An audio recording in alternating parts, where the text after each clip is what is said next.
To make a mango martini, the first thing we need is a fresh mango. A fresh mango should be supple, not too hard, not soft and mushy. To clean a mango, we slice off the top and the bottom and then stand it up. Then we're going to peel the mango using a sharp knife up and down just like this.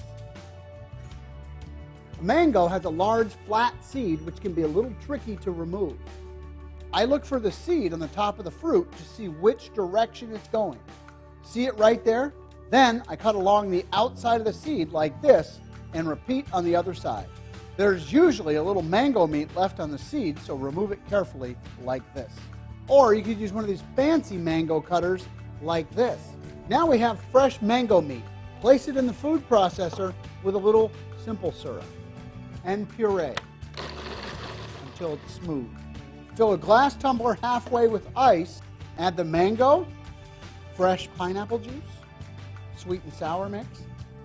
Add some vodka, top of the metal tumbler, and tap to secure and shake. This fresh mango martini will be delicious and your friends are gonna love it. Top with a splash of champagne. I'm Peter Harmon, the Food Guru.